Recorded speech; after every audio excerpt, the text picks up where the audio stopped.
In the 13th century, an empire arose from the steppes of Central Asia that would reshape the world.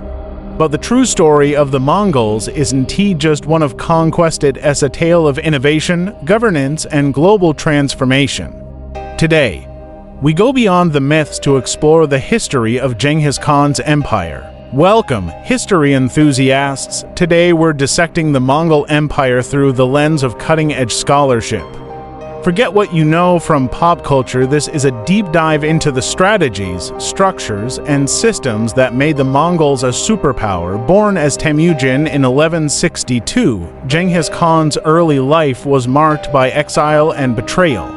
But how did he unite Mongolia's fractious tribes? Recent studies emphasize his political genius, alliances through marriage, adoption of meritocracy, and the Yasa, a legal code enforcing loyalty and discipline. Key to his success was dismantling the old clan hierarchy.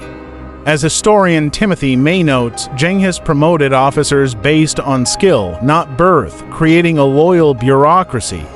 This wasn't just an army, it was a nation-building project. Genghis Khan's real triumph was turning nomads into a state. Nicola D. Cosmo, Institute for Advanced Study. The Mongols' military success wasn't just brute force.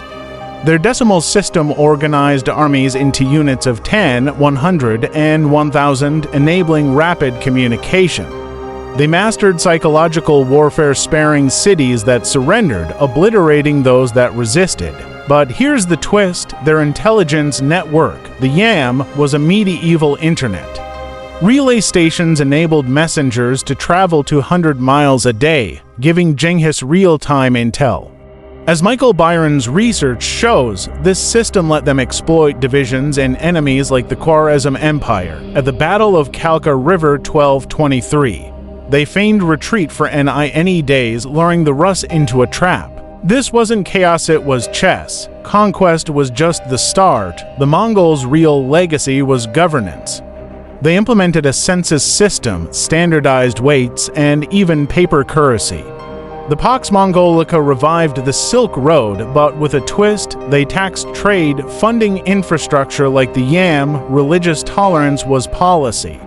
Nestorian Christians, Buddhists, and Muslims thrived under Mongol rule. As Judith Kolbas highlights, their capital Karakoram was a cosmopolitan hub with churches, mosques, and temples. Yet, this wasn't altruism, it was pragmatism. Stable empires pay more taxes. Kublai Khan's Yuan dynasty adopted Chinese bureaucracy but kept Mongol military elite, a duality explored in recent work by Morris Rosabi. The Mongols are often labeled as destroyers. Yes, cities like Baghdad 1258 suffered immensely. Population studies suggest China's numbers halved post-invasion, but they also catalyzed globalization. The transfer of gunpowder to Europe, Persian astronomy to China. This was the first world system, argues historian Jack Weatherford. Even the Black Death spread is linked to their trade networks. After Genghis's death, the empire fragmented into the Golden Horde, Yuan dynasty, and Ilkhanate. Yet, their administrative frameworks influenced future empires, from the Ottomans to the Mughals. In the Mongol conquests in world history, Timothy May argues they set the stage for the Renaissance by connecting East and West. So, were the Mongols apocalyptic horsemen or architects of the modern world? The answer is both. They remind us that history is rarely binary. What do you think? Drop your thoughts below. If you enjoyed this deep dive, hit like, subscribe, and let me know which empire to explore next. Until then, keep questioning the stories you're told.